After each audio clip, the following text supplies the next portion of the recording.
What up? What up? Talk to me.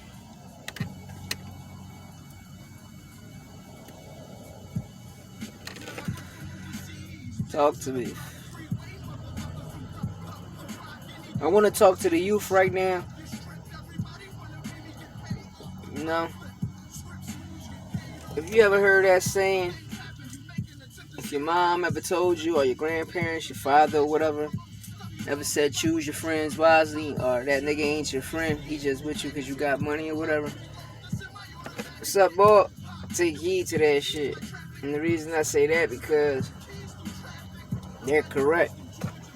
And the reason I say they correct because a lot of these niggas, man, ain't really with you to be with you.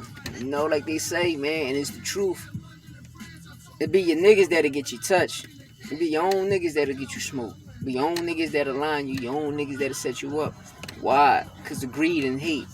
And greed and hate was planted in our head since we was children, you know. No kids, as us being kids, you know, our minds is sponges. So, you know, whatever they teach us to show us, you know, we adapt to that shit and we soak that shit in. And, you know, we live by that code or we live by that rule, you know. And it's fucked up. It's fucked up. It's fucked up. But, you know, a lot of people violate them rules. And niggas look at their moms and shit like the Pop Hunter situation. Oh, you telling me to tell now, but you told me not to do this. Then when you, I mean, I don't even want to talk about that, but I'm just using that for an example. But, you know, think about it. You know, like I'm gonna give y'all my life story soon, but it's fucked up, man. It's fucked up what your own niggas to do to you. You feel me? And sometimes you want to ask yourself, look at yourself in the mirror and ask yourself, the niggas you call your brothers, are they really your brothers? Do they really love you? Will they really ride for you? You know, how many of them motherfuckers came to see you if you was ever locked up? How many of them motherfuckers fuck coming to see you? How many, if you got children, how many of them niggas stop by your baby mother crib?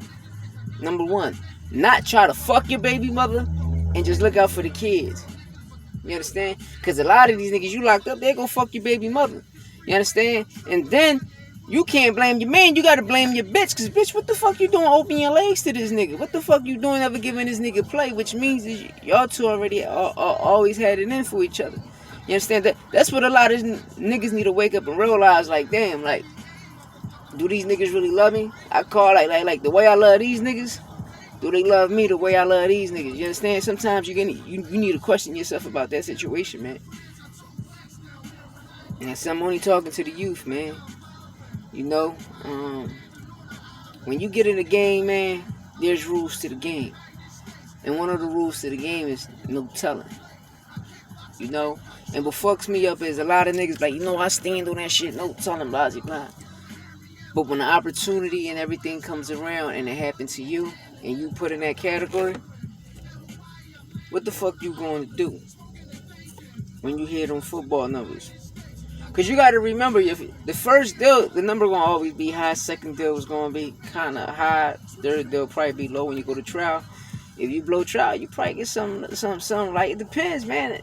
That's why you hire lawyers, you know what I mean? You hire lawyers, listen, man, you fight this, but if this not, no, get me this deal. If I could pay you to get me this deal, and I'm going to be real, that's how I fucked up my record, you know?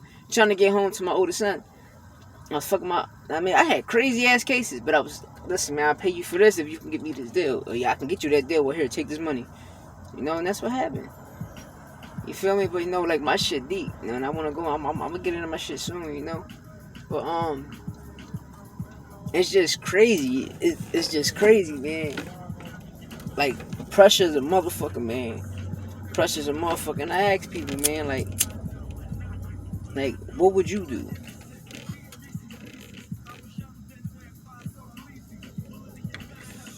Gotta get a cut. Fix this boat, but I don't know how that shit got there. Got a side window. What the fuck? I got a side window on my side of my head. What the fuck? Got a side window on the side of my head, man. But like I say, I want to talk to the youth, you know?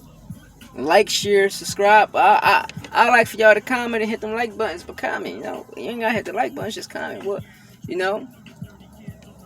Do the niggas you call your brothers is really your brothers? Are you never been into that situation like that? You know, baby mother, children's family is off limits, man. And a lot of niggas violate that code. You know, there's rules to the streets. You know, you had street laws and you had the laws of gravity. The laws of gravity got real, man. And you know, whatever you put out in the universe, you shall and you will get back. You know, the cutter of the law is real. You know, they call it karma, but people need to wake up, man. Wake up, you know, and teach these children different, man. Cause these little niggas right now, man, they growing up with no souls. You look in the eyes, man, the motherfuckers don't fear nothing. They on go mode. You know, and a lot of motherfuckers, they grow up listening to our music, you know. But a lot of us, you know, a lot of us tell our story. You know, we tell our story and we giving you of what we've been through. But then you got some motherfuckers that ain't really been through nothing, you know, and just made up characters. And, you know, 9 times out of 10, you know, they be the superstars. The made up niggas be the super duper stars. The made up niggas. But you know, you gotta deal with fake shit in life. You know, a lot of shit fake. Like, you know, like always, I never call myself a real nigga, you understand? Because a real nigga can act fake and the fake nigga can act real. You dig?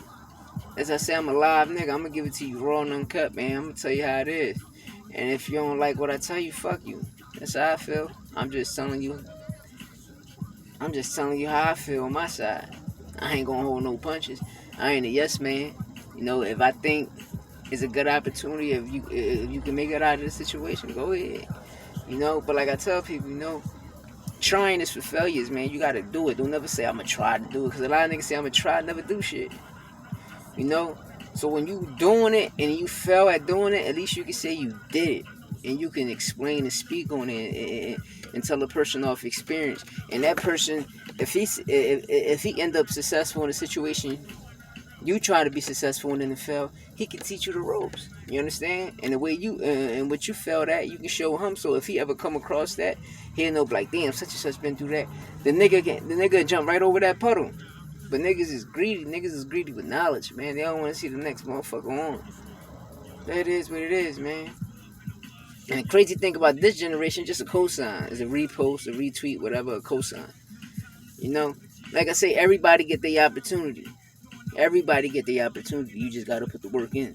And like me, I put work in. I put all the work in, you know. But like I said, I like share, you know. I get on people pages. I subscribe, you know. I comment on these shit.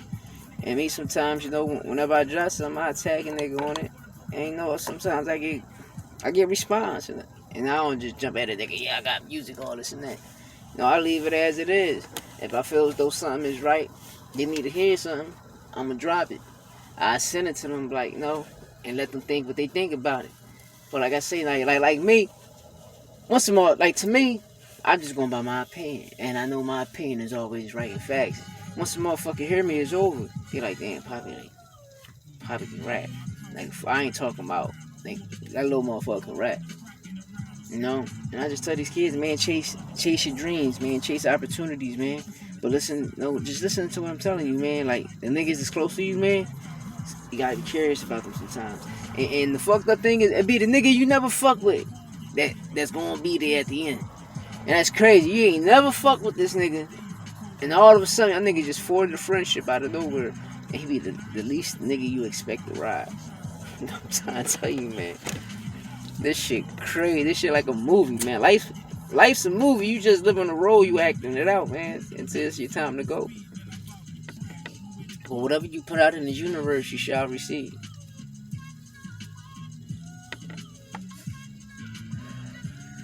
So I stay neutral with everybody, man. I ain't got problems with nobody.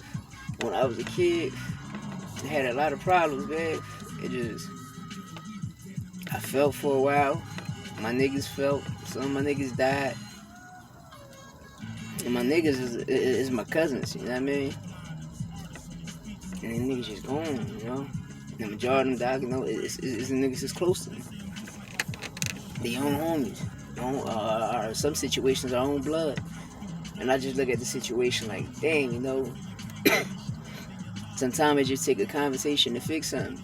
And when you seeing people squashing situations right now, me personally as a live nigga, I'm happy for it. Cause blood been shed. That blood is real, man. That shit real, and it's nothing to be played with, man. And those lot of niggas like, oh, this nigga family feel this way. But at the end of the day, man, we gotta squash it. We just can't every time we run into each other trying to kill each other. Now, y'all sit down, y'all fix that situation. Can't nothing bring a life back, but something can settle something. You can take care of that man, kids, make sure because the kids ain't gonna never see this. They parent no more, whoever been killed. Like blood money, man, blood money. We know certain motherfuckers know what I'm talking about, But for these young kids, man, it's deep for them. It's like when you watching TV now, the word bitch is being broadcasted on TV. So when the kids say bitch, we could say, oh, stop cursing. But when you really look at it, the word bitch is not a curse word. You know what I mean? The definition of the word bitch is a female dog. So this how fucked up our heads is as adults. The word bitch. I used to always say, if the word bitch means the female dog and it's in the dictionary, it's not a curse word. You feel me? The word fuck, we don't know what the fuck word. We don't know what the fuck the word fuck mean. You know what I mean? Uck. Like, we don't know, like, uck means something else, but the word fuck, we don't know what that mean. It's like y'all teachers, the word we mean us and shit. Like, the word we, it mean the first person. It mean I. In plural, it mean I, the first person.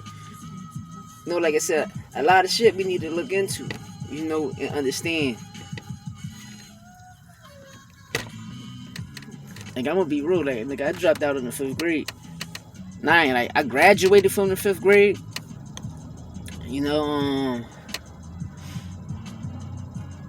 The highest grade I completed was the 11th.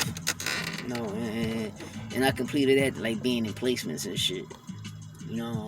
Juvenile placements and shit. But like school wise, I made it to Twilight. I seen Twilight, and I think that was the 10th or 11th grade in Twilight. It was some shit like that. But I know the highest grade I completed was the 11th. Completed, I wasn't some shit like that. But that was through placement. The only school I graduated was Hartran School. That was the 5th grade. From 6th grade, I went from Elverson. From Elverson, I went to school called Stetson. In Stetson, I went to Daniel Boone. Daniel Boone is a badass school. It was from there, Daniel Boone, the Home Quest. Juvenile placement, St. Gabe's, Vision Quest, Slayton Farms, JJC, Boot Camp, Youth Study Center. Then I got certified as an adult when I was 15. Had a high-ass bail for a robbery. And I ain't commit the fucking robbery. It wasn't even no robbery. Motherfucker lying. That's what racism was for real. Like, nigga was lying. We ain't even robbing. The nigga just took your $20. I was gonna give you work and the nigga took your $20. He like, yo, you want it? I was like, man, fuck that. You might need it. Fuck it. Walk to the court. I walked inside the store. I come out. They gripped the nigga I knew up. Me and my man, we walked to the other store, bought some Long Johns and shit. Walk back. We watching the nigga get locked up. We probably walked 5-6 blocks. See my man, brother-in-law hop in his wheel. He's like, let me drive around here. We like, nah, don't drive around there. They just jumped out and locked such and such up. The dickhead still drove through there. And they pulled us over. And the crazy thing is, I say, your friends, bro. The crazy thing is, the nigga that snatched the fiend money, this nigga used to be my homie till this happened. He snatched the fiend money. Mind, the fiend went to buy something off me. I went to serve the fiend. I was gonna give him what he wanted. I was a kid. I was gonna give him what he wanted. The nigga that used to be my homie. I'm gonna put his name out. The nigga AJ that used to be my motherfucking homie snatched the fiend $20. Me and my man Enon walked in the store. We walked inside the store, got our hot chocolates and shit. We walked out. We seen the fucking cops locking AJ up, and the fiend like, yeah, he did it. So we just walked by them. We walked down the block to Hancock and Cambria, the Santos store, bought these thick-ass Long Johns. They just came out. About these thick ass long johns. We buying, we walk back up Cambridge, still watching this shit. We cut up Howard Street, went through Gurney, cut up Front Street. So when we get to Front End, we see my man Eno brother-in-law. We hopped in his whip. When we hopped in his whip, we tell him, yo, don't go down there, down Mash and Cambridge, because they just lock AJ up. The dickhead still drive down that way. Soon he drive down that way, mind you. While we crossing Front Street, the cops right behind us. AJ tell the cops, we grabbed them, they got work, they was with them, but my main brother-in-law, he the main nigga. They pulled us over. Found the hammer, a scanner. I had 50 bundles of dope, and he had over 100 bundles of dope. And some rocks and shit. We did time for the shit is over. You know? AJ. A nigga that I thought was my homie too. That's why I tell you motherfuckers, man. Whenever your parents or somebody tell you choose your homie wisely or that nigga ain't your homie, listen, because that's facts. And that's what happened. That's what happened. Man, growing up, we just been going to war, you know? A lot of our friends turned on each other. Then a lot of us got back cool because they seen that, like, yo, Lil and them niggas, 1-3 them niggas telling the truth. Them niggas ain't lying. You know, them niggas stand up niggas. Like, them niggas don't lie. Like, them niggas it was. Like, I'm from 7th York. 700 and a couple and all that. I'm from down that way. I'm from 7th Street. I come up my way down Front Street. Remember, I was a kid. I took the neighborhood. I had a whole fucking neighborhood. We birthed that neighborhood, man. Teaching niggas how to dress. You understand? Like, Front Lehigh, that shit was like Wet Willie's. That shit was like Harlem. But the crazy thing is, niggas, when I was a kid, niggas in the neighborhood never came to that gas station. Because they was pussy. They woman came through that gas station and we used to fuck they woman. I'm gonna be real, I ain't gonna lie, when we was kids, I used to fuck them niggas bitches. Cause when they pull up, they ain't like, our dudes ain't wearing this shit. He wasn't. That's why I tell you, like, when this shit was popping. Hey yo, I walk like a PM spark with the smack, grip lock in the Smith, you catch out from the gag. You fuck around, lose a leg or something. I leg for something, I'm a predator. Make you Schwarzenegger something. Nigga talk about $1 ain't a thing. Got the blocks full. Keep balls like Bob. So I tell you niggas, man, get acquainted with yourselves, man. Them young boys, man. The nigga that close to you, you never let him know what you. If the nigga your right hand, you never let you know. You never let your right hand know what your left do. You never let your left know what your right hand do, man. Keep the niggas away from each other. Conversations are different. You hear me? I'm only dropping the gym, young dollar.